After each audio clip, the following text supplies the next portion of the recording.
આજે એસસીઓ વાર્ષિક શિખર સંમેલન યોજાવાનું છે। પીએમ મોદી અધ્યક્ષતામાં સંમેલન આજે યોજાવાનું છે। વડાપ્રધાન નરેન્દ્ર મોદી વર્ચ્યુઅલી જોડાયા છે। स्टार्टअप फोरम, यूथ काउंसिल जैसे नए फोरम्स का आयोजन किया। एक्सेलेंसीज, वर्तमान समय में वैश्विक स्थिति एक महत्वपूर्ण पड़ाव पर है। विवादों, तनावों और महामारी से घिरे विश्व में फूड, फ्यूल और फर्टिलाइजर क्राइसिस सभी देशों के लिए एक बड़ी चुनौती है। हमें मिलकर यह विचार करना चाहिए कि क्या हम एक संगठन के रूप में हमारे लोगों की अपेक्षाओं और आकांक्षाओं को पूरा करने में समर्थ है। क्या हम आधुनिक चुनौतियों का सामना करने में सक्षम हैं? क्या एससीओ एक ऐसा संगठन बन रहा है जो भविष्य के लिए पूरी तरह से तैयार हो? इस विषय में भारत एससीओ में सुधार और आधुनिकीकरण के प्रस्ताव का समर्थन करता है। एससीओ के अंतर्गत भाषा संबंधी बाधाओं को हटाने के लिए हमें भारत के AI based language platform Bhashini को सभी के साथ साझा करने में खुशी होगी। यह digital technology for inclusive growth का एक उदाहरण बन सकता है। यूएन सहित अन्य वैश्विक संस्थानों में भी सुधार के लिए एससीओ एक महत्वपूर्ण आवाज बन सकता है। मुझे खुशी है कि आज ईरान एससीओ परिवार में एक नए सदस्य के रूप में जुड़ने जा रहा है। इसके लिए मैं राष्ट्रपति राइसी और ईरान के लोगों को बहुत बहुत शुभकामनाएं देता हूं। साथ ही हम बेलारूस की एससीओ सदस्यता के लिए मेमोरेंडम ऑफ ऑब्लिगेशन पर हस्ताक्षर करने का स्वागत करते हैं। आज एससीओ से जुड़ने में अन्य देशों की रुचि इस ऑर्गेनाइजेशन के महत्व का प्रमाण है।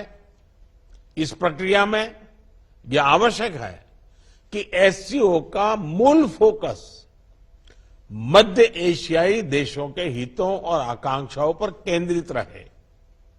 एक्सेलेंसी, आतंकवाद क्षेत्रीय एवं वैश्विक शांति के लिए प्रमुख खतरा बना हुआ है। हम चुनौती से निपटने के लिए निर्णायक कार्रवाई आवश्यक है।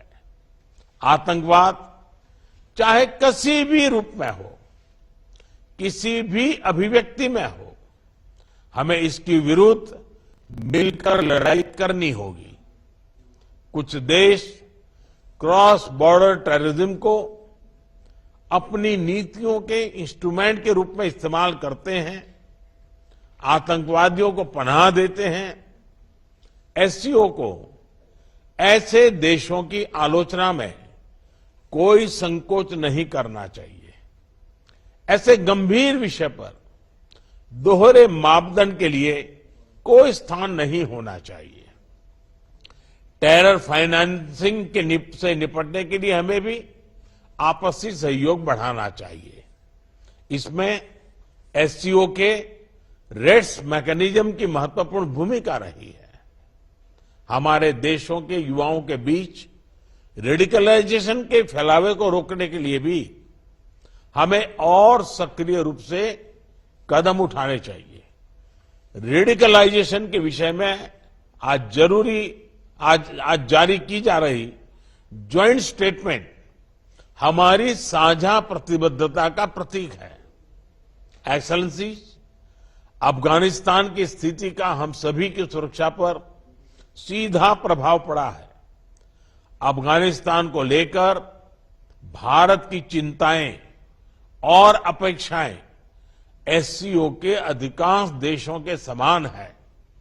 हमें अफगानिस्तान के लोगों के कल्याण के लिए मिलकर प्रयास करने होंगे। अफगान नागरिकों को मानवीय सहायता एक समावेशी सरकार का गठन, आतंकवाद और ड्रग तस्करी के विरुद्ध लड़ाई तथा महिलाओं, बच्चों और अल्पसंख्यकों के अधिकारों को सुनिश्चित करना हमारी साझा प्राथमिकताएं हैं।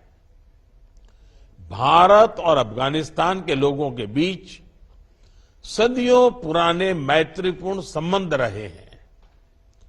पिछले 2 दशकों में हमने अफगानिस्तान के आर्थिक और सामाजिक विकास के लिए योगदान दिया है। 2021 के घटनाक्रम के बाद भी हम मानवीय सहायता भेजते रहे हैं। यह आवश्यक है कि अफगानिस्तान की भूमि पड़ोसी देशों में अस्थिरता फैलाने या एक्सट्रीमिस्ट विचारधाराओं को प्रोत्साहित करने के लिए उपयोग न की जाए। एक्सेलेंसी, किसी भी क्षेत्र की प्रगति के लिए मजबूत कनेक्टिविटी का होना बहुत ही आवश्यक है। बेहतर कनेक्टिविटी आपसी व्यापार ही नहीं, आपसी विश्वास भी बढ़ाती है।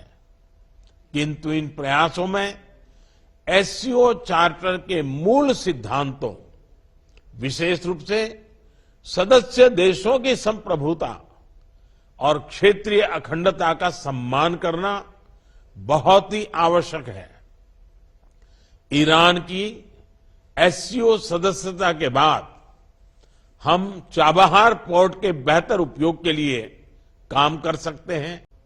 मध्य एशिया के लैंडलॉक्ड देशों के लिए international north south transport corridor Indian ocean तक पहुंचने का एक सुरक्षित और सुगम रास्ता बन सकता है। हमें इसका पूरा पोटेंशियल रियलाइज करना चाहिए।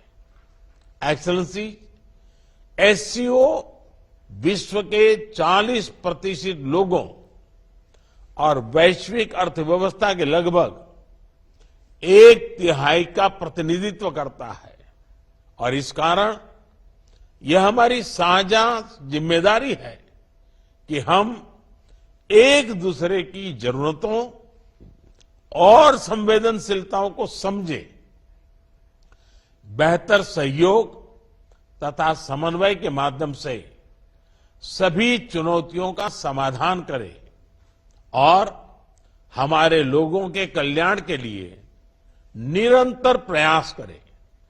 भारत की अध्यक्षता को सफल बनाने में आप सबसे हमें निरंतर सहयोग मिला, इसके लिए मैं आप सभी का बहुत बहुत धन्यवाद देता हूं। मैं एससीओ के अगले अध्यक्ष कजाकिस्तान के राष्ट्रपति और मेरे मित्र प्रेसिडेंट तोकायेव को पूरे भारत की ओर से बहुत बहुत शुभकामनाएं देता हूं। एससीओ की सफलता के लिए भारत सभी के साथ मिलकर सक्रिय रूप से अपना योगदान देने के लिए प्रतिबद्ध है। बहुत बहुत धन्यवाद।